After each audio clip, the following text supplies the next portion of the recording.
Cher Père Céleste, alors que la présence du Saint-Esprit est déjà ici, nous abordons ta sainte parole.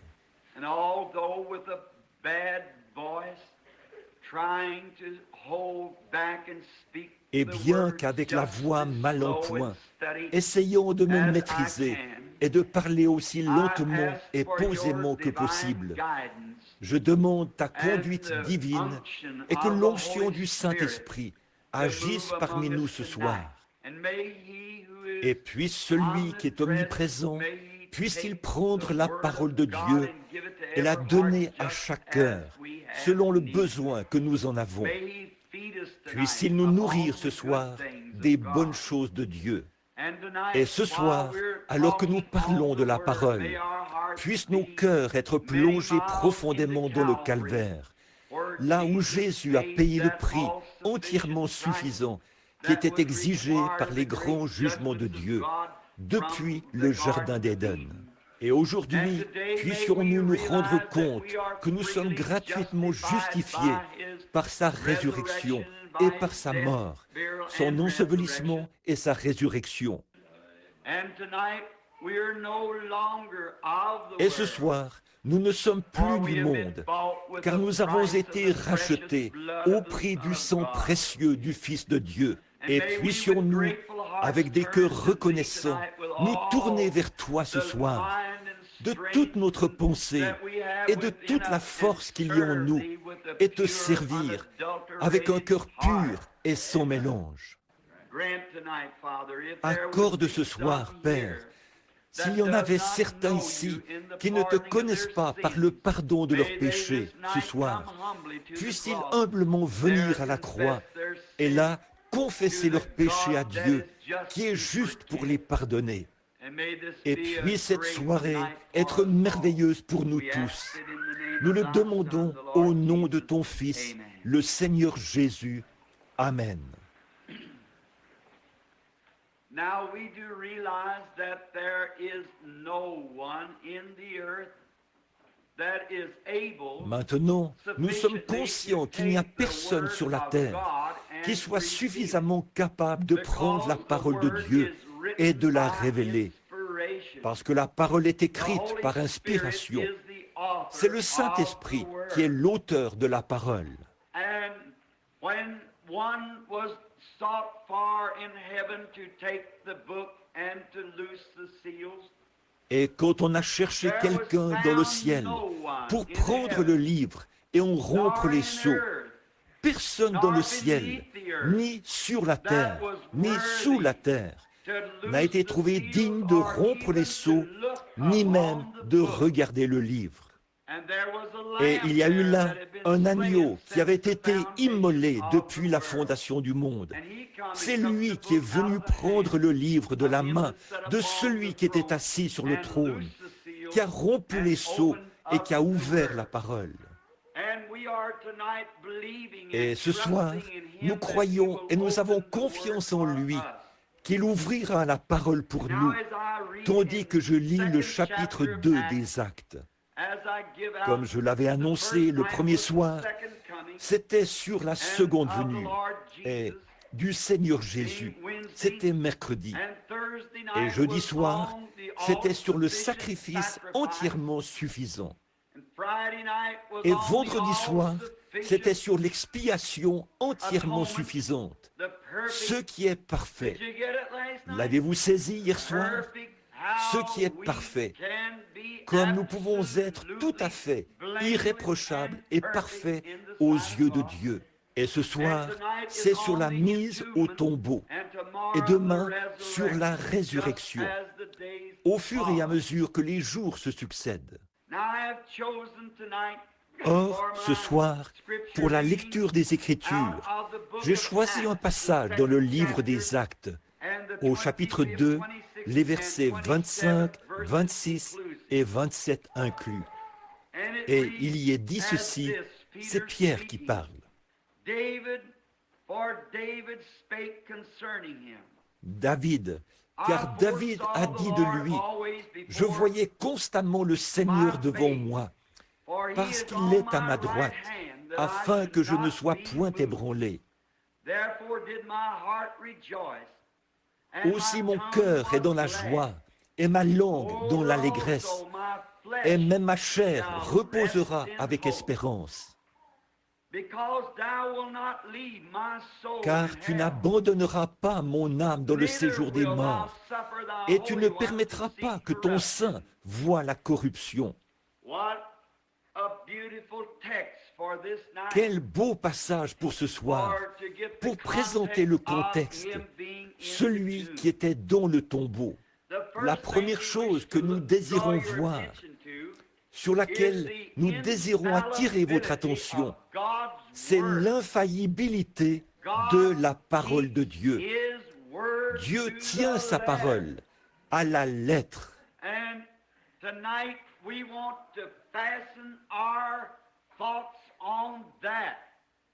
Et ce soir, nous voulons fixer nos pensées là-dessus, que Dieu tient sa parole. Nous pouvons être certains que tout ce que Dieu a dit dans sa parole, c'est la vérité. Et la foi ne repose pas sur les sables mouvants des conceptions humaines ou de la théologie humaine, mais elle a son lieu de repos définitif sur le rocher immuable de la parole éternelle de Dieu. La parole, si Dieu l'a dit, cela reste pour toujours la vérité. Il ne peut jamais revenir là-dessus et dire « ce n'est pas ce que je voulais dire ». Moi, je peux dire des choses, et vous pouvez dire des choses. Et puis, il nous arrive souvent de revenir là-dessus, parce que nous avons dit ça à la lumière de nos connaissances et de nos capacités.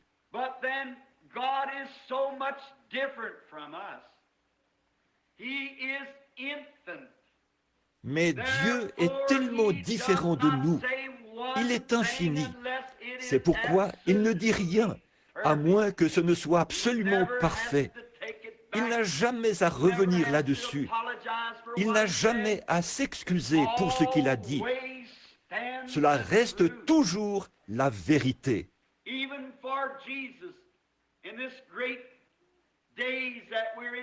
Même pour Jésus, en ces grands jours de fête où nous sommes, où Dieu a effectivement immolé son Fils pour les péchés du monde, c'était peut-être des milliers d'années avant même que le fondement soit posé. Dieu avait prononcé la parole, et c'est un produit fini au ciel. Dès que Dieu la prononce, c'est déjà fini.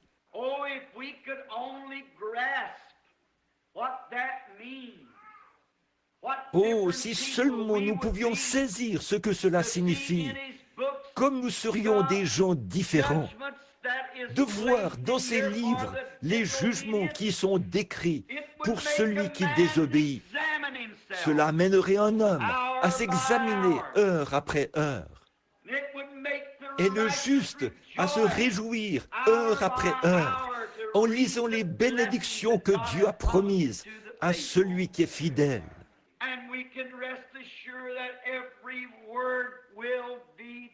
Et nous pouvons être certains que chaque parole s'accomplira. Ancrons simplement notre âme là-dessus.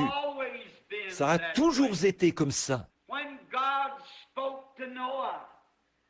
Quand Dieu a parlé à Noé il y a longtemps, à l'époque du monde antédiluvien, peut-être même avant qu'une Bible ait été écrite, ou que cette Bible, du moins, ait été écrite, Dieu a dit à Noé qu'une tempête allait venir et que les eaux allaient couvrir la terre.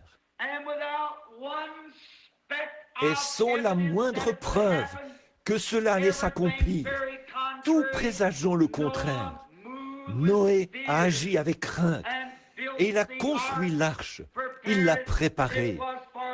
C'était pour se sauver lui-même ainsi que sa famille.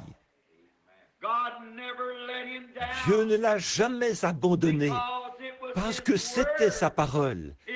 Cela devait s'accomplir au moment où Dieu avait dit que cela s'accomplirait.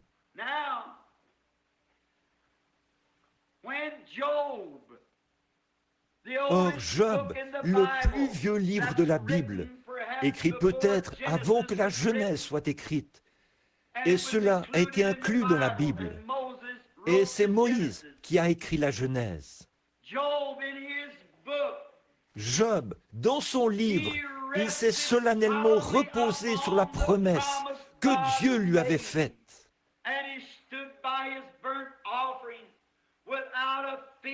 Et il s'est tenu à son holocauste sans aucune crainte dans son cœur, sachant que ce que Dieu avait dit, Dieu pouvait l'accomplir.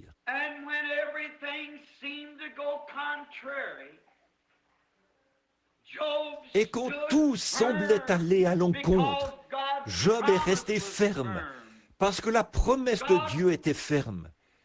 Dieu avait fait une promesse à Job, et Job s'est reposé sur cette promesse.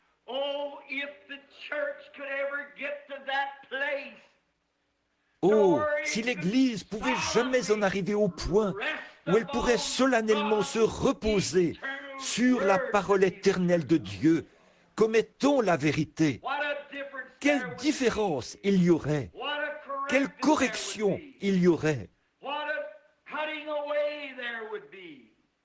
quel émondage il y aurait, quelle joie il y aurait, quelle puissance il y aurait, si les hommes et les femmes prenaient Dieu au mot, croyant que ce qu'il a dit est la vérité.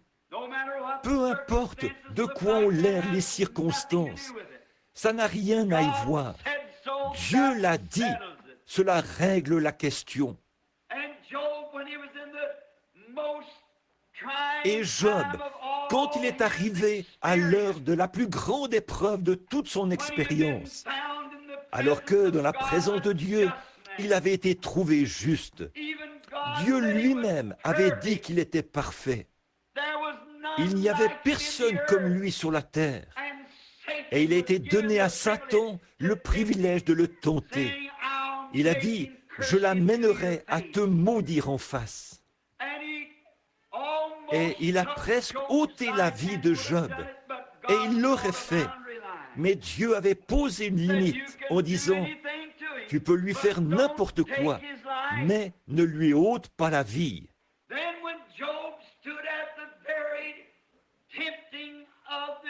Alors, quand Job est arrivé au moment crucial de la tentation même, il a dit, « Je sais que mon Rédempteur est vivant, et au dernier jour, il se tiendra sur la terre. Quand les vers de ma peau détruiraient ce corps, de ma chair, je verrai Dieu. Peu importe combien cela paraissait sombre, et combien cela paraissait invraisemblable. Il y avait quelque chose sur lequel Job avait ancré son âme, la promesse éternelle de Dieu.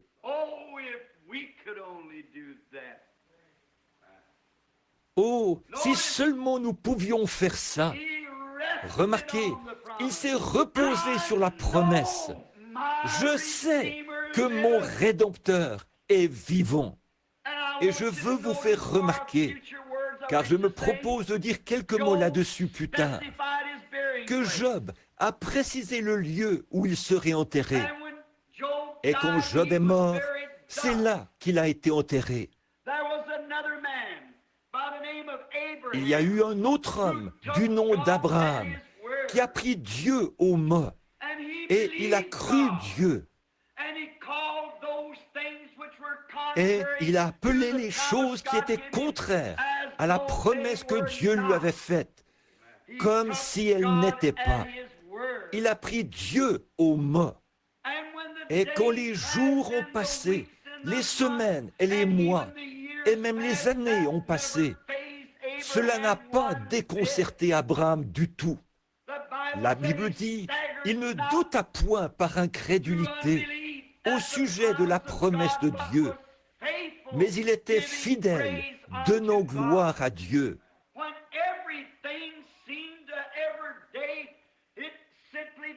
Alors que tout semblait, chaque jour, il semblait que cela devenait plus difficile chaque jour. Plutôt que de devenir plus faible, Job devenait plus fort tous les jours. Oh, quelle assurance bénie nous avons quand il semble que des difficultés surviennent pour rendre impossible ce que Dieu a promis.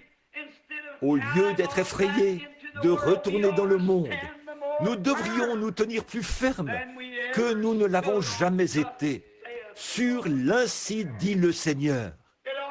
Ça devrait régler la question quand Dieu dit quelque chose. Et Abraham a appelé les choses qui étaient comme si elles n'étaient pas, parce qu'elles étaient contraires à la parole.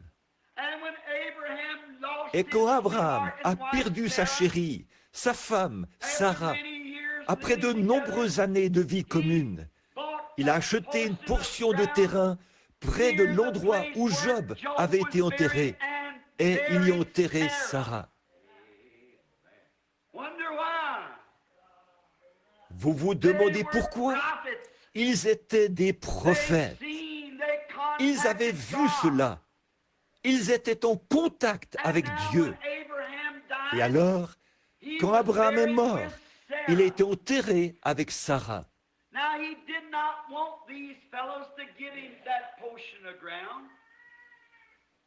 Or, il n'a pas voulu que ces gens lui cèdent cette portion de terrain. Il l'a acheté devant témoins. Quel beau type du baptême! Il l'a acheté devant témoins, a déclaré que c'était sa possession. Oh, c'est de cette manière qu'un véritable croyant devrait venir, non pas se glisser dans un coin, mais se tenir en présence de témoins. Je suis un témoin du Seigneur Jésus et du Saint-Esprit et de ses grandes œuvres. Et cela d'autant plus que nous voyons s'approcher ce jour mauvais. Ensuite, le fils d'Abraham, c'est-à-dire Isaac, la promesse devait lui être donnée. Et quand Isaac est mort, il est enterré avec Abraham. Et Isaac a engendré Jacob. Et quand Jacob est mort, loin en Égypte, mais remarquez, avant de mourir, il avait dit à Joseph, son fils, qui était prophète, « Viens ici, mon fils, et pose ta main sur ma hanche infirme. » En effet, souvenez-vous, il était devenu infirme parce que l'ange de l'Éternel avait touché sa hanche. Et il s'était mis à boiter à partir de ce jour-là. Il a dit, « Pose ta main sur ma hanche et jure-moi par le Dieu de nos pères que tu ne m'enterreras pas ici en Égypte. »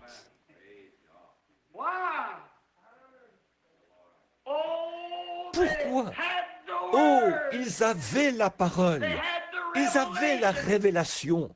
Et puis-je m'arrêter là pour dire que l'Église du Dieu vivant est bâtie sur la révélation divine, pas sur la dénomination, l'organisation, ni sur des credos ou des doctrines, mais sur la vérité spirituelle révélée du Dieu vivant. Abel, dans le jardin d'Éden, avait cela quand l'Église a commencé. Comment a-t-il su qu'il devait amener un agneau? Pourquoi n'a-t-il pas apporté des fruits comme Caïn? Parce que cela lui avait été révélé. Jésus, en prenant la parole une fois, a dit, « Qui dit-on que je suis, moi, le Fils de l'homme ?» Les uns disent que tu es Moïse et Élie, et ainsi de suite. Il a dit, « Mais vous, qui dites-vous que je suis ?» Vous voyez, cela ne dépend pas de ce que quelqu'un d'autre pense. Il s'agit de ce que vous savez être la vérité. Vous, que dites-vous? Chacun de nous est confronté à cette question ce soir.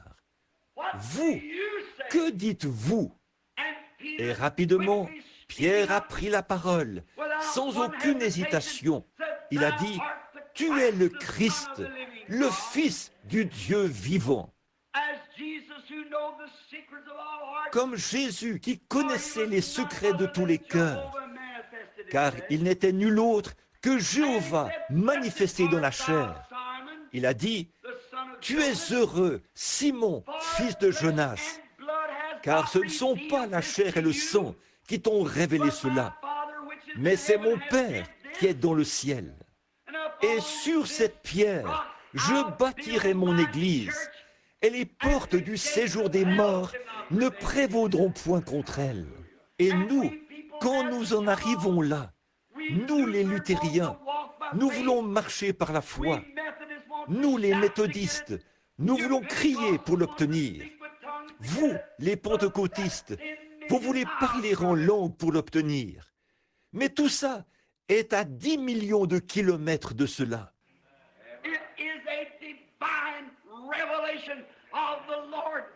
C'est une révélation divine du Seigneur Jésus-Christ, la personne de son être manifestée dans le cœur. Sur cette pierre, je bâtirai mon église, et les portes du séjour des morts ne prévaudront point contre elle. Ça va de pair avec Matthieu 24, 5, 24, ou Jean 5, 24. Celui qui écoute mes paroles et qui croit à celui qui m'a envoyé a la vie éternelle. Et il ne vient point au jugement, mais il est passé de la mort à la vie. Ce n'est pas à cause d'un mouvement, d'une émotion que vous avez eue, mais c'est parce que vous avez eu le privilège que Christ vous soit révélé du ciel. Sur cette pierre, je bâtirai mon église.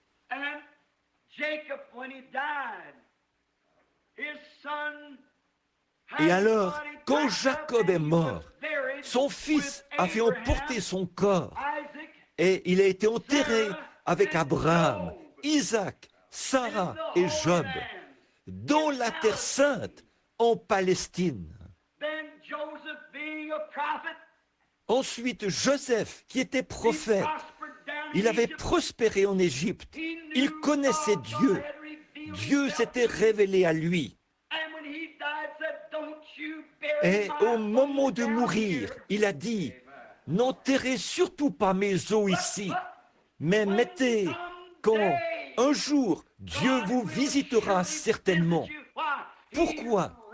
Il s'est solennellement reposé sur la parole que Dieu avait dite à Moïse. Ils serviront cette nation pendant 400 ans, mais je les ferai sortir. Il s'est reposé solennellement sur la parole. Et quelle belle illustration ici, si vous remarquez. Chaque Hébreu qui passait par là, avec le dos massacré par les surveillants d'esclaves, et quand cet Hébreu posait son regard sur les os de son prophète, Joseph, il savait qu'un jour, ils allaient sortir. En effet, ces os avaient été laissés là pour servir de mémorial, comme quoi un jour, ils sortiraient. Il y a environ 15 ou 18 ans, quand Billy Paul était un petit garçon d'à peine 5 ans, nous apportions une petite fleur pour la déposer sur la tombe de sa maman, un matin à l'aube, le jour de Pâques, juste quand le soleil se levait et qu'il commençait à percer, ou c'était juste avant l'aube, avant de se rendre au culte. Et en marchant vers la tombe, le petit garçon a enlevé son chapeau, alors qu'on s'approchait de l'endroit où sa petite sœur et sa mère avaient été enterrées. Et il s'est mis à sangloter et à pleurer. Et il a dit, « Papa, est-ce que maman est là, dans ce trou ?» J'ai dit, « Non, mon garçon, elle n'est pas là, dans ce trou. Elle se porte 1 million de fois mieux que toi et moi. » Il a dit, « Est-ce que je reverrai maman ?» J'ai dit, « Par la grâce de Dieu, si tu le désires, tu pourras la revoir. » Il a dit, est-ce que son corps sortira un jour de cette tombe? J'ai dit, mon petit trésor, ferme les yeux et je vais te raconter une petite histoire.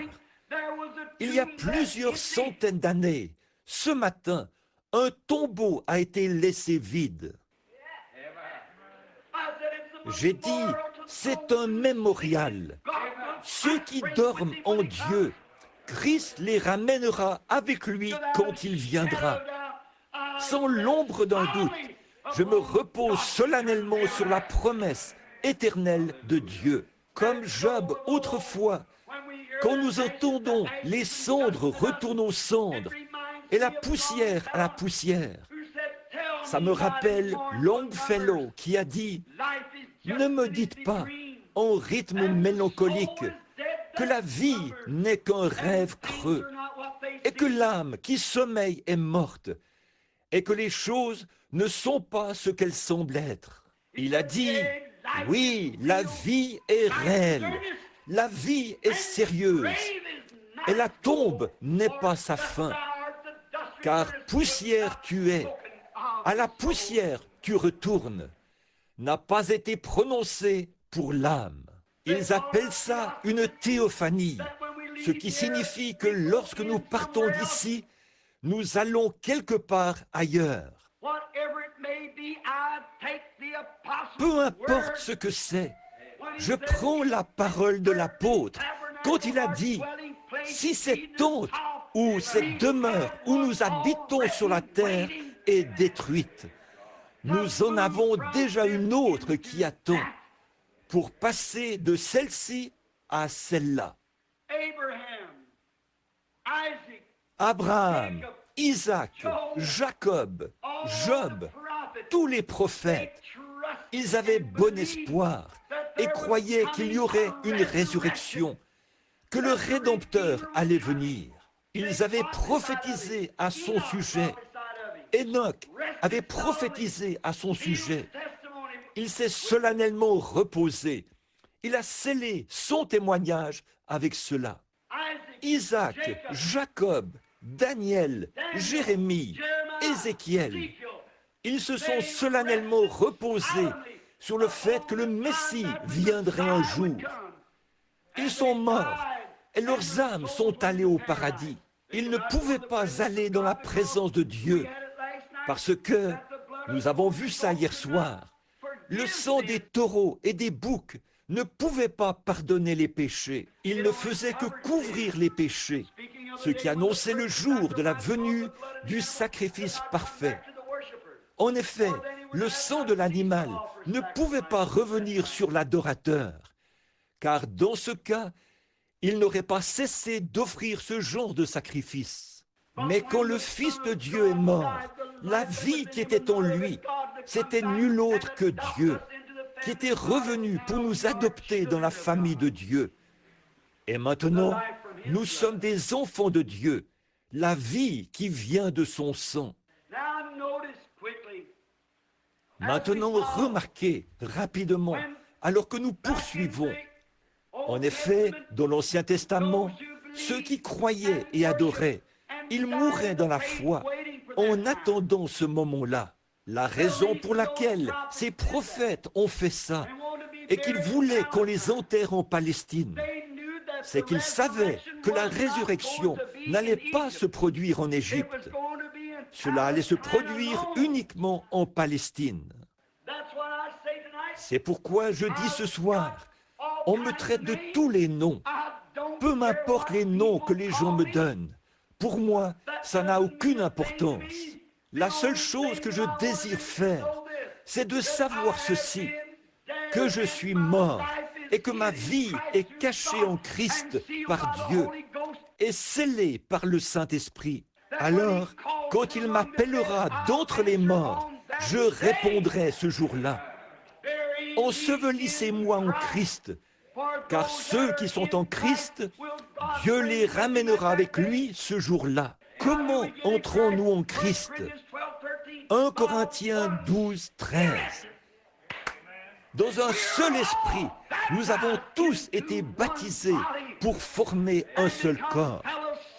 et nous sommes devenus concitoyens du royaume de Dieu. Nous confessons que nous sommes voyageurs et étrangers sur cette terre. Nous ne recherchons plus les choses de ce monde, mais nous attendons la venue du roi béni, qui prendra le contrôle du domaine, de l'océan jusqu'à l'océan sans fin, quand il viendra dans sa gloire. Certainement, nous attendons sa venue. Alors, il n'y a aucun doute dans mon esprit. Ce que Jésus avait dans son esprit quand il était ici sur terre, c'était l'infaillibilité de la parole éternelle de Dieu. Car nous savons qu'en lui habitait la plénitude du corps de la divinité. La divinité entière était en lui. Il était à la fois Père, Fils et Saint-Esprit. Mais il a habité dans une forme humaine. La théophanie de Dieu, la grande image de Dieu selon laquelle il avait créé l'homme, qu'il avait ensuite placé sur la terre. Il avait un corps. Dieu n'est pas son corps. Dieu a un corps et il a une apparence humaine. Moïse l'a vu, les autres l'ont vu. Il a une apparence humaine. Ce n'est qu'un reflet, celui-ci, de ce que celui-là est. Et tout ce qu'il y a sur terre, la beauté, la douceur, la beauté de la terre, ce n'est absolument rien d'autre qu'un reflet de quelque chose de bien meilleur que cela, qui nous attend lorsque nous quitterons ce monde. En effet, tout ce qu'il y a sur terre n'est qu'un modèle de ce qu'il y a au ciel. Tout ce qui est bon, tout ce qui est juste, tout ce qui est beau, les arbres, les oiseaux, tout n'est qu'un modèle de ce qu'il y a au ciel. Notre propre vie n'est qu'un modèle. Ce n'est qu'une ombre. Ce n'est pas la vraie chose. C'est le côté du négatif. Il faut la mort pour développer la photo, pour nous ramener dans la théophanie d'où nous sommes venus. Ensuite, à la résurrection, nous revenons semblables à lui, dans un corps ressuscité. Que c'est beau! Pas seulement beau, mais c'est la vérité vraie et solennelle de la parole éternelle de Dieu. Nous serons semblables à lui. Remarquez, or Jésus était investi de tous les pouvoirs de Dieu. Mais quand il a rencontré Satan, il n'a jamais utilisé aucun de ses pouvoirs. Il s'est reporté uniquement à la parole. Effectivement, il a dit, il est écrit, l'homme ne vivra pas de pain seulement, mais de toute parole qui sort de la bouche de Dieu. Alors, comment pouvez-vous prétendre pouvoir rester chez vous et être un aussi bon chrétien que si vous veniez à l'église? Vous ne le pouvez pas. Lisez la parole. Le Saint-Esprit se nourrit de la parole. La Bible est le régime alimentaire spirituel prescrit par Dieu pour son Église. Et le Saint-Esprit est celui qui vous apporte cela et le place dans votre cœur et vous arrosez cela avec des actions de grâce. Et chaque promesse divine produira exactement ce que Dieu a dit qu'elle ferait. Il le faut. C'est sa parole et elle est la vie. Là, j'avais oublié que j'étais censé prendre une demi-heure. Il me faut beaucoup de temps pour en arriver à ce que je veux dire. Mais remarquez Jésus au cours de la dernière heure ou des 2 dernières heures de sa vie. Beaucoup de prophéties se sont accomplies. Quelqu'un m'a dit, « Frère Branham, il faut que ceci arrive et que cela arrive. » J'ai dit, ça pourrait arriver en 1 heure. Si vous lisez le psaume 22 et que vous observez l'heure de sa mort à la croix, j'oublie maintenant le nombre de prophéties remarquables qui se sont accomplies pendant les 2 ou 3 dernières heures de sa vie. Certainement, ils ont percé mes pieds et mes mains. Mon Dieu, pourquoi m'as-tu abandonné? et ainsi de suite, comme David s'était écrié. Ensuite, une autre chose que je veux que vous remarquiez, la vérité, la partie infaillible de la parole de Dieu. La Bible dit, il garde tous ses os, aucun d'entre eux n'est brisé. En effet, en type, l'agneau pascal en était un type. L'agneau devait être sans défaut, et il ne devait y avoir aucun os brisé dans cet agneau. Et à l'heure de ça, il était mort. Ils se sont approchés pour briser ses jambes avec un marteau. Et juste avant, considérez ce moment crucial. L'homme qui tenait le marteau s'apprêtait à frapper ses jambes. Mais la parole de Dieu avait dit, il n'y aura pas un seul os brisé dans son corps. Comment est-ce que ça va se passer? Nous sommes pressés. La parole de Dieu est éternelle. Si la parole de Dieu est si parfaite, ceux qui sont en Christ sont tout aussi sûrs de ressusciter qu'il existe une résurrection. Dieu est tenu d'exécuter sa parole, autant pour vous guérir que pour vous sauver. Car lui, c'est sa parole qu'il a promis. C'est la parole de Dieu, et nous n'avons aucun droit d'en retrancher quelque chose. Mais dites simplement, c'est la vérité. Croyez-la. Peu importe ce qui arrive, croyez-la quand même. C'est de cette façon-là que les autres ont dû la croire. Et nous n'en sommes pas exclus. C'est Dieu qui avait donné la Palestine à Israël. Mais ils ont dû se battre pour chaque pouce de terrain qu'ils ont obtenu. La promesse est pour vous, mais vous devez vous battre pour chaque pouce que vous revendiquez. Le diable verra à ce qu'il en soit ainsi, certainement. Mais remarquez, quand il s'apprêtait à briser les jambes de notre Seigneur Jésus, si ce marteau avait frappé sa jambe et l'avait rompue, Dieu aurait été dans l'erreur. Mais il n'y avait pas assez de démons dans tous ces lieux sombres de tourment pour permettre que ce marteau frappe ce précieux corps. En effet, David, 800 ans auparavant, avait dit « Aucun os de son corps ne sera brisé ». La parole de Dieu doit rester la vérité. Mais qu'ont-ils fait alors? Ils ont pris une lance et l'ont enfoncée dans son côté, et du sang et de l'eau sont sortis pour accomplir ce que la Bible avait dit. Ils ont percé mes mains et mon côté. La parole s'était accomplie. Alors, pendant qu'il se mourait, oh, quelle heure redoutable! Je pense à ce chant, et sans exagérer, ça me fait très mal. Quand je pense à ce chant que le poète a écrit il y a bien des années, alors que les rochers se fondaient et que les cieux s'assombrissaient, mon Sauveur courba la tête et mourut. Le voile déchiré révéla le chemin vers les joies du ciel et le jour sans fin. Et lorsqu'il était suspendu là, il saignait et se mourait quand il a courbé la tête. Le soleil a eu tellement honte de lui-même de poser le regard sur les créatures mortelles que Dieu avait créées à son image, qu'il ait dû payer un prix comme celui-là pour les racheter. Le soleil a refusé de poser le regard sur la terre en cette heure-là. La lune était si embarrassée qu'elle s'est retirée de sa place. Et les étoiles ont tourné le dos à la terre. Voilà à quel point le péché est une chose horrible. Voilà comment Dieu a dû traiter cela. Et de voir ces sacrificateurs qui se moquaient alors que des crachats coulaient sur son visage.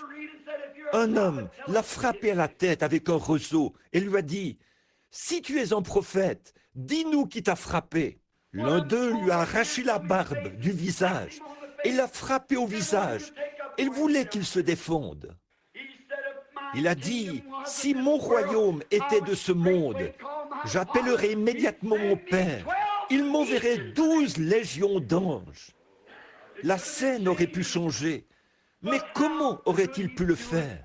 Il ne pouvait tout simplement pas le faire, car c'était ses propres enfants qui réclamaient son sang à grands cris.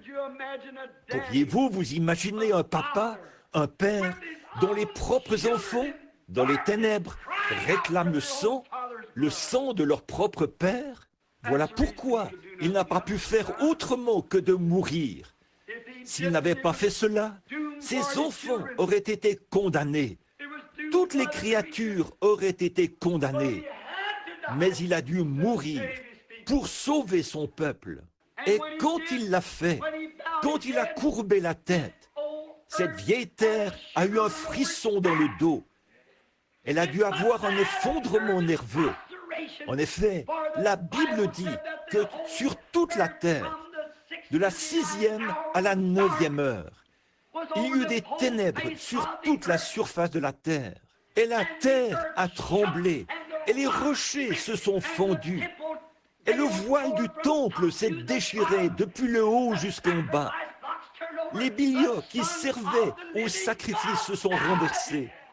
Le Fils du Dieu vivant était mort. Il était tellement mort que le soleil l'a reconnu. Il était tellement mort que la lune l'a reconnu. Il était tellement mort que les étoiles l'ont reconnu. Il était tellement mort que la terre l'a reconnu.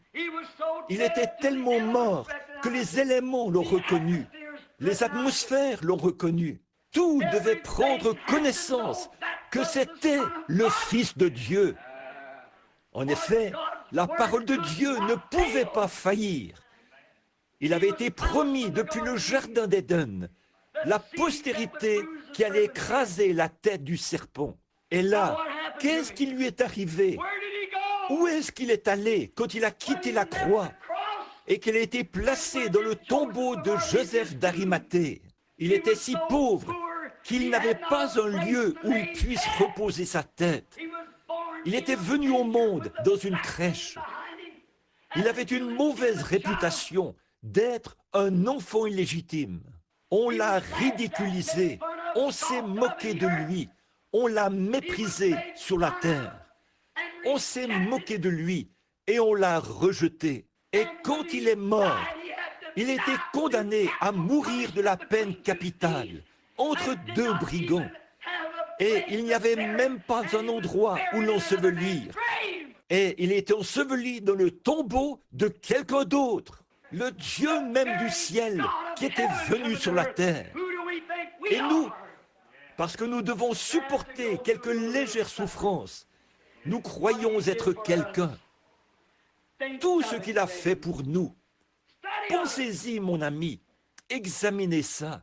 Le soldat romain a dit, vraiment, c'est le Fils de Dieu. Le pécheur a dû le reconnaître. Judas a dit, j'ai trahi le sang innocent. Il a dû le reconnaître. Toute la terre l'a reconnu. Ensuite, où est-il allé? Quand un homme meurt, est-ce la fin? Non, monsieur. Il a dû mourir de cette façon-là, parce que la Bible de Dieu avait dit qu'il mourrait de cette façon. Et il avait confiance en la parole de Dieu. C'est pour ça que, de son vivant, il avait pu dire, détruisez ce temple, et en 3 jours, je le relèverai. En effet, David avait dit dans un passage, toujours dans la Bible, par inspiration, quand David, l'homme de Dieu, le prophète qui avait été oint par la parole, avait dit, je ne permettrai pas que mon saint voie la corruption, et je n'abandonnerai pas son âme dans le séjour des morts. Jésus a dit, détruisez ce corps, et en 3 jours, je le relèverai. Il savait que la parole de Dieu ne pouvait pas faillir. Oh là là! S'il a pu se reposer solennellement là-dessus, en croyant que la parole de Dieu ne pouvait pas faillir, à combien plus forte raison pouvons-nous nous reposer tout aussi solennellement sur le fait que nous sommes nés de nouveau du Saint-Esprit, qui rend témoignage dans notre cœur maintenant même, qui nous fait savoir que notre Rédempteur est vivant et qu'il reviendra un jour. Soyez assurés que ceux qui sont en Christ, Dieu les ramènera avec lui. Maintenant, remarquez, il était là. Il savait que pas une seule cellule de ce corps ne serait corrompue. Au bout de 72 heures, la corruption s'installe. C'est pour ça qu'il n'y est pas resté les 3 jours. Il est mort le vendredi après-midi. Il est ressuscité le dimanche matin. Mais c'était dans cet intervalle de 3 jours. Dans cet intervalle de 3 jours, il devait ressusciter. Parce qu'il avait confiance en la parole de Dieu. Le voilà parti. Où est-il allé quand il est parti? La Bible dit, il est monté. Il est allé prêcher aux âmes qui étaient en prison, qui ne s'étaient pas repenties lorsque la patience se prolongeait au jour de Noé. Son âme, son esprit, sa théophanie de son propre être est descendue. Suivons-le. Ce soir, aimeriez-vous le suivre pendant quelques minutes? Voyons où il est allé. Juste en dessous des régions des êtres mortels se trouve la dimension de la puissance démoniaque. En dessous de cela, juste au-dessus de cela, se trouvent les âmes des injustes. En dessous de cela se trouve le domaine même de Satan, l'enfer. Puis, juste au-dessus de nous se trouve le Saint-Esprit. Puis, sous l'autel se trouvent les âmes des justes. Ensuite, c'est Dieu lui-même. L'un va vers le bas, l'autre va vers le haut. Les 2 esprits sont ici sur la terre. Ils influencent les gens de cette terre. Et quand Jésus est mort, il est sorti et il est descendu là-bas. Je peux le voir ce vendredi après-midi, après sa mort. Il frappe à la porte des régions des perdus. Suivons-le un instant. La porte s'ouvre. Il y avait des femmes, il y avait des hommes, il y avait des jeunes filles, il y avait des vieux. Ils étaient tous ensemble dans ce lieu affreux qu'on appelle la prison des âmes perdues. Si j'avais du temps, j'aimerais vous en parler. Il se peut que ce soit juste une vision. Mais une fois, j'ai visité ce lieu et j'ai imploré la miséricorde à grands cris, alors que j'étais un pécheur qui allait subir une opération. Quand j'en suis sorti, je me tenais à l'ouest, les mains levées vers le ciel, et une croix brillait sur moi. Mais dans ce lieu lugubre là-bas, Jésus s'est approché de la porte. Tout devait témoigner qu'il était le Fils de Dieu, parce qu'on leur avait prêché lorsque la patience se prolongeait au jour de Noé. Il frappe à la porte. Il a dit, « Je suis celui dont Enoch a parlé. Je suis la postérité de la femme qui devait écraser la tête du serpent. Toute la parole de Dieu s'est accomplie. Je viens juste de mourir là-bas au calvaire et j'ai racheté mon église. Et celui dont Enoch a parlé, c'est moi. » Et ils étaient sans miséricorde, sans espérance, parce qu'ils avaient péché. Et la porte était fermée pour eux. Il a continué à descendre jusque dans les régions des démons.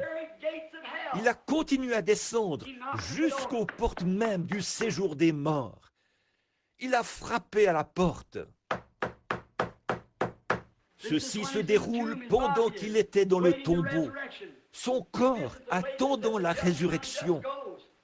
Il a visité les lieux où vont les justes et les injustes. Là où vous irez un de ces jours, vers l'un ou l'autre de ces lieux, et il frappe à la porte de l'enfer. Et quand il l'a fait, le diable est sorti. Et je peux tout simplement l'entendre dire, « Oh, alors finalement tu es arrivé. Je pensais bien t'avoir eu quand j'ai tué Abel. » Vous voyez, depuis que cette postérité avait été promise dans le jardin d'Éden, le diable a constamment cherché à détruire cette postérité. Et la mort d'Abel et la venue de Seth, c'était simplement la mort, l'ensevelissement et la résurrection du Christ. Cette postérité devait continuer et il a essayé de la détruire. Il a dit, je pensais t'avoir eu quand j'ai tué Abel. Je pensais t'avoir eu quand j'ai tué les prophètes. J'étais sûr de t'avoir eu quand j'ai décapité Jean. Mais maintenant, enfin, tu es arrivé. Je t'ai maintenant. Oh là là, je peux l'entendre dire, Satan, viens ici. C'est lui le chef maintenant. Il lui arrache la clé de la mort et du séjour des morts, qui était accrochée à sa ceinture, pour l'accrocher à sa propre ceinture. Je veux te coller une mise en demeure. Tu as été un bluffeur assez longtemps. Je suis le fils du Dieu vivant, né d'une vierge. Mon sang est encore humide sur la croix et toute la dette est payée. Tu n'as plus aucun droit. Tu es dépouillé. Donne-moi ces clés. C'est vrai. Il se retourne et lui donne un bon coup de pied. Et du coup, il claque la porte en disant « Reste là-dedans. C'est moi le chef à partir de maintenant. » Or, ce n'est pas lui qui avait les clés du royaume, parce qu'il les avait remises à Pierre. Nous verrons cela demain matin, pendant le baptême d'eau. Mais il avait les clés de la mort et du séjour des morts, et il les a prises. C'est après sa résurrection qu'il a dit « J'ai les clés de la mort et du séjour des morts. » C'est Pierre qui avait les clés du royaume. Satan avait les clés de la mort et du séjour des morts. Mais maintenant, c'est Jésus qui les a. C'est lui le chef. Le voilà qui remonte. Ce sera bientôt Pâques. Le temps passe vite. Mais il y a un autre groupe. Où est Job? Où est Abraham? Où se trouve-t-il? Où sont ces hommes qui avaient mis leur confiance dans la parole de Dieu? Les avait-il oubliés? La mort les avait-elle anéantis? Était-ce la fin? Absolument pas. Absolument pas. Dieu doit tenir sa parole. Je peux le voir. Jetons un petit coup d'œil au paradis et regardons là-bas. Et je vois Sarah et Abraham qui se promènent là. Et après un moment, on frappe à la porte. Abraham va ouvrir la porte. Il a dit, « Chérie, viens ici. Regarde-la. Regarde-la. » C'est exactement celui qui était avec moi sous le chêne ce jour-là. Il est le Dieu d'Abraham. Juste à ce moment-là, je peux voir Daniel regarder par-dessus son épaule et dire « Voilà la pierre qui s'était détachée de la montagne, aussi certain que je suis ici. » Je vois Job se lever. Il a dit « Voilà mon Rédempteur, dont j'avais dit que je sais qu'il est vivant, et qu'un jour il se tiendrait sur la terre. Il se peut que mon corps ne soit plus qu'une petite cuillerée de cendre, mais d'ici 15 minutes, je serai de nouveau là-dedans. C'est lui. » Ézéchiel regarde par-dessus et il a dit « J'avais vu cette même personne comme une roue au milieu de la roue qui tournait là-haut dans les airs. » Oh là là! Puis Enoch s'est approché. Enoch a dit « Je l'avais vu venir avec 10 milliers de ses saints pour exercer le jugement. » Il y avait les saints de l'Ancien Testament qui attendaient, bien sûr, sous l'expiation du sang. Ils ne pouvaient pas entrer dans la présence du Dieu du ciel, parce que le sang des boucs et des brebis ne pouvait pas ôter le péché. Mais il a dit, « Mes frères, je suis celui que vous croyez que je suis. Je suis la postérité de la femme. Je suis le fils de David. Je suis le fils de Dieu. Je suis celui qui est né d'une vierge. Mon sang a fait l'expiation pour cela. Vous avez attendu sous le sang des brebis et des boucs. Mais maintenant, c'est mon sang qui fait l'expiation. Et vous êtes libres. Montons, c'est presque Pâques. Et pensez un peu ce soir. Cela fait environ 1900 et quelques années. Je peux entendre Abraham dire, « Seigneur, quand nous monterons et que nous serons de nouveau dans notre corps. » Sarah et moi, nous aimions tellement ça. Aurais-tu objection à ce que nous fassions une petite visite éclair là-bas pendant que tu seras en route? Eh bien, je peux l'entendre dire, « Eh bien, non, certainement pas. Je vais rester avec mes disciples pendant environ 40 jours. Regardez autour de vous et voyez comment les choses se présentent. En ce glorieux matin de Pâques, c'est ça que nous examinerons demain matin, si le Seigneur le veut. Quand il est ressuscité d'entre les morts, la Bible dit, selon Matthieu 27, plusieurs saints qui dormaient dans la poussière de la terre ressuscitèrent et sortirent des tombes. De qui s'agissait-il? Abraham, Isaac, Jacob, Job, ceux qui, par la révélation spirituelle révélée, savaient que le Rédempteur se tiendrait sur la terre un jour. Ce sont eux les prémices de ceux qui dormaient. Ils se sont promenés là dans la ville. Je peux voir Sarah et Abraham, jeunes et pleins et beaux et pleins de vie, pour ne plus jamais vieillir, pour ne plus jamais tomber malade, pour ne plus jamais avoir faim. Ils se promenaient dans leur corps. Caïphe se tenait là et il a dit, « Vous savez quoi? Quelque chose s'est passé l'autre jour. Regardez donc le fouillis dans lequel se trouve ce temple. Il va falloir trouver quelqu'un pour recoudre ce rideau. Regardez ça, cette caisse à sacrifice renversée. Qu'est-ce qui s'est passé? Ce gars, était-il un astrologue? Était-il un sorcier? Ou qu'est-ce qui s'est passé? Dites donc, venez ici, Joseph. Qui est ce jeune couple qui se tient là? Abraham a dit, Sarah, on nous a reconnus.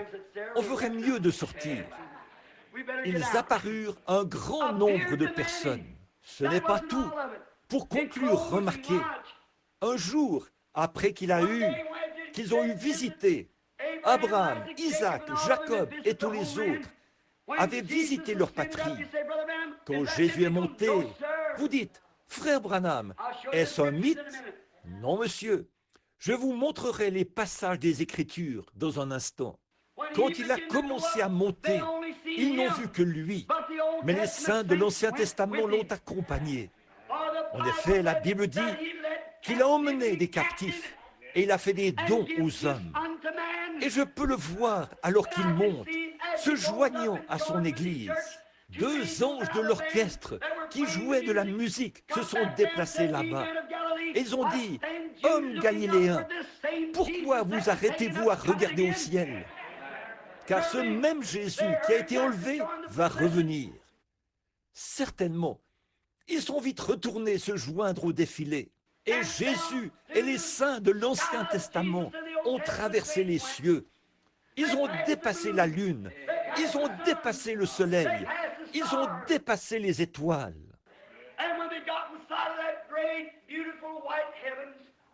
Et quand ils ont vu ces grands et beaux cieux blancs, les saints de l'Ancien Testament se sont écriés. Ils ont cité l'Écriture. « Élevez-vous, portes éternelles, élevez vos linteaux. Élevez-vous, portes éternelles, élevez vos linteaux. Que le roi de gloire fasse son entrée. » Tous les anges se sont rassemblés au-dessus des rampes du ciel. Et ils ont dit, « Qui est ce roi de gloire ?» Les saints de l'Ancien Testament ont dit, « L'Éternel des armées, puissant dans les combats. Il a été vainqueur. » L'ange a appuyé sur le gros bouton et les portes de perles se sont ouvertes. Le grand et puissant vainqueur a traversé la ville de Jérusalem, amenant avec lui les saints de l'Ancien Testament. Les orchestres angéliques jouaient, alors que les anges poussaient des cris. C'était lui, le puissant vainqueur. Il avait les clés de la mort et du séjour des morts, accrochées à sa ceinture. Il a continué sa route, dépassé les palais de la gloire, jusqu'à ce qu'il arrive au trône. Et il a dit, « Père, les voici. Ils ont cru par la foi en ta parole que j'allais venir un jour. J'ai vaincu à la fois la mort et le séjour des morts. » De quoi s'agissait-il, mon frère? Il avait des cicatrices à la main pour montrer qu'il avait été dans la bataille. Gloire à Dieu au plus haut des cieux. C'est lui, ce puissant vainqueur. Les voici, Père, Abraham, Isaac et Jacob. Je peux l'entendre dire, « Mon fils, monte ici à côté de moi et assieds-toi, jusqu'à ce que je fasse de chaque ennemi ton marchepied. » Mon frère, un jour il reviendra. Et quel jour ce sera? Quand il était dans le tombeau, il n'était pas inactif. On s'imagine qu'il était simplement étendu là, mort. Mais il était en bas, toujours en train de conquérir. Il est descendu et il a ôté les clés à Satan. Et ce soir, il a les clés de la mort et du séjour des morts. Il a dit, « Parce que moi je vis, vous vivrez aussi. » Ce soir, je me demande, mon cher frère, ma sœur, si vous y avez réfléchi sincèrement, vous rendez-vous compte que vous vivez seulement parce qu'il vit? Avez-vous suffisamment apprécié tout cela pour vous abandonner et dire, « Oh Dieu, me voici un pécheur, aie pitié de moi. » Avez-vous jamais accepté ce sacrifice entièrement suffisant? Lui avez-vous déjà dit que vous l'aimiez? Est-ce que ça vous blesse quand vous agissez mal? Maintenant, si vous n'êtes jamais arrivé à cette expérience, à cette mise au tombeau, là, notre temps s'écoule rapidement. Je me sens vraiment bien, mais je me demande si vous n'avez jamais reçu Christ comme votre sauveur personnel. Je me demande si vous voudriez le faire, alors que nous courbons la tête pendant un instant pour un mot de prière. Joue ce cantique, alors que les rochers se fondaient, s'il te plaît, sœur Gertie, si tu l'as. Très bien, ce que tu voudras. Alors que vous avez la tête inclinée, je vais vous poser une question très sincère. Souvenez-vous, mes amis, pécheurs ou saints, que votre existence ne s'arrête pas quand on vous enterre. Votre âme est quelque part. Or, Jésus a visité les deux endroits selon les Écritures. Où vous trouverait-il si vous partiez ce soir? La porte de la miséricorde se fermerait-elle pour vous parce que vous avez rejeté cela? Souvenez-vous, non seulement il est sauveur, il est aussi juge. C'est vous le juge maintenant. Comment le jugez-vous? Laissez-le être votre sauveur maintenant. Une petite histoire me vient à l'esprit. Il y a quelque temps, un petit garçon était à bord d'un chariot. Un coup de feu avait été tiré plus loin dans la rue et les chevaux s'étaient emballés et ils se dirigeaient vers une falaise. Un jeune cow-boy a couru et il a arrêté les chevaux juste avant que le chariot ne tombe du haut de cette falaise parce qu'il y avait un bébé à bord. Il a sauvé la vie du petit. Des années plus tard, il comparaissait au palais de justice. Ce même garçon avait commis un crime. Il avait pris le mauvais chemin. Il avait été reconnu coupable. Il s'était mis à boire, à jouer à des jeux d'argent. Il avait tiré sur un homme et il avait été reconnu coupable. Il avait été déclaré coupable. Et le juge s'est levé et il a dit, « Je vous condamne à être pendu jusqu'à ce que mort s'en suive. » Ce jeune homme a dit, « Monsieur le juge !» Et il a interrompu le déroulement du procès, alors qu'il a sauté par-dessus la barrière et qu'il s'est jeté aux pieds du juge pour implorer sa miséricorde. Il a dit, Monsieur le juge, regardez mon visage. Ne me reconnaissez-vous pas? Il a dit, non, fiston, je ne te reconnais pas. Il a dit, vous souvenez-vous d'avoir sauvé la vie d'un certain petit garçon il y a bien des années, quand un cheval s'était emballé? Il a dit, oui, je m'en souviens. Il a dit, ce garçon-là, c'est moi. Il a dit, monsieur le juge, vous m'avez sauvé à ce moment-là. Sauvez-moi maintenant.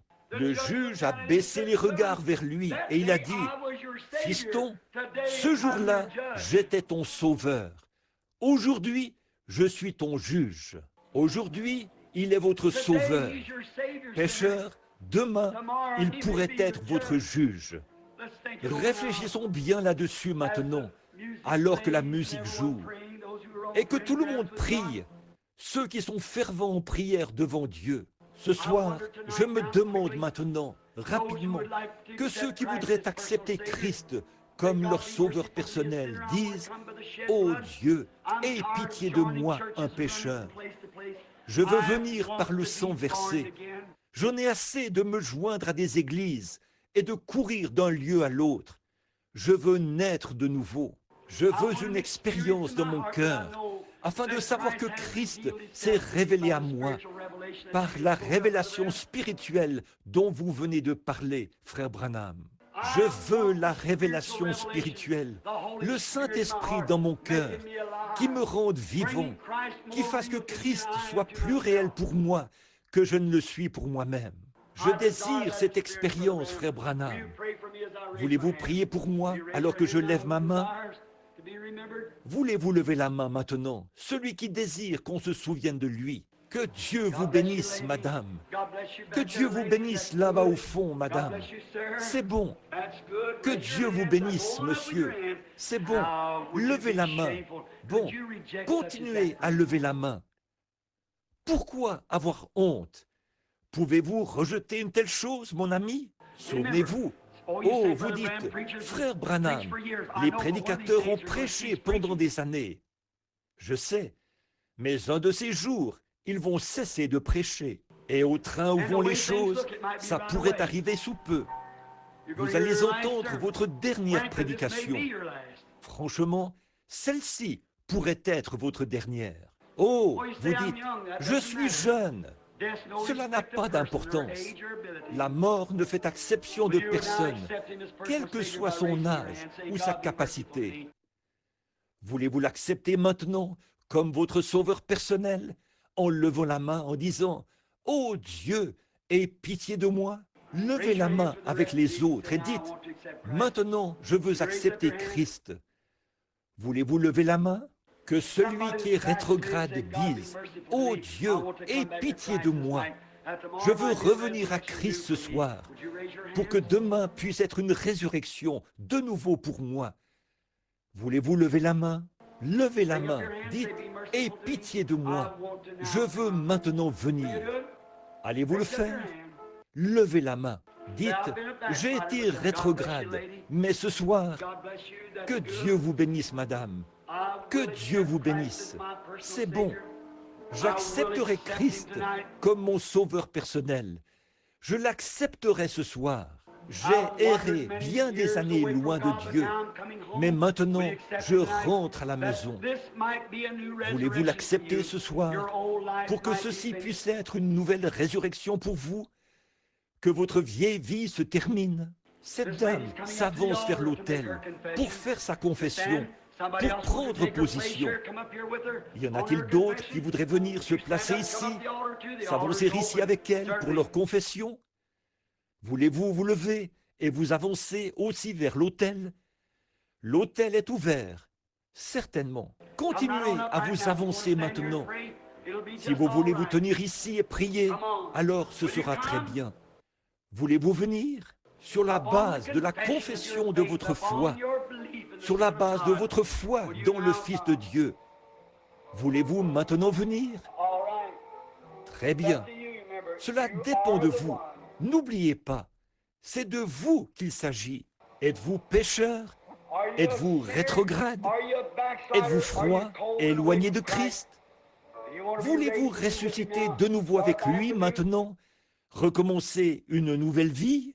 Qu'en est-il de vous, mari et femme, qui êtes en désaccord depuis longtemps, qui vous querellez chez vous? Ne voulez-vous pas venir et régler cette chose avec Dieu et l'un avec l'autre maintenant? Faites de Pâques un vrai Pâques pour vous. Commencez un nouveau foyer. Qu'en est-il de vous qui n'avez jamais prié chez vous? Vous ne faites que rentrer de l'église et vous essayez de vivre le mieux possible. Vous ne réunissez jamais la famille pour prier. Voilà pourquoi nous avons de la délinquance juvénile et les choses que nous avons.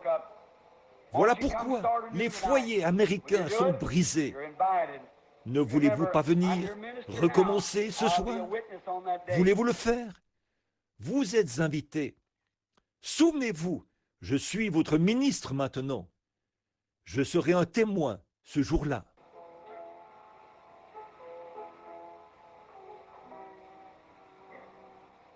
Alors que nous avons la tête inclinée maintenant pour la prière, notre cher Père Céleste, ce soir, nous te présentons cet auditoire dans l'atmosphère solennelle la plus sacrée et la plus solennelle que nous connaissons. Nous nous approchons humblement de ton trône. Et après le message de ce soir, après cette grande mise au tombeau, il n'est jamais resté silencieux. Son âme est allée directement dans ces régions pour achever l'œuvre de Dieu, ce qu'il était destiné à faire. Et demain matin, nous verrons où il est allé en traversant les lieux très hauts, en triomphant de tout à sa résurrection. Mais il est sorti le matin de Pâques pour notre justification. Et nous voyons qu'il a renvoyé le Saint-Esprit pour convaincre les hommes du péché. Et nous prions ce soir, Seigneur, que tu te souviennes de ceux qui ont levé la main devant toi. Puisse leur décision venir de leur cœur ce soir, qu'ils t'ont reçu et qu'ils te croient. Et puisse-t-il être scellé et mis à part par le sceau de la promesse ce soir, le Saint-Esprit. Accorde-le, Père, car nous te les confions avec le message de ce soir. Puis ceux qui l'ont entendu en retirer une bénédiction. Seigneur, ceux qui l'emporteront chez eux, fais qu'ils pénètrent profondément dans leur cœur. Puissent-ils vivre de la parole de Dieu. Accorde-le, Père, car nous le demandons au nom de Christ. Amen.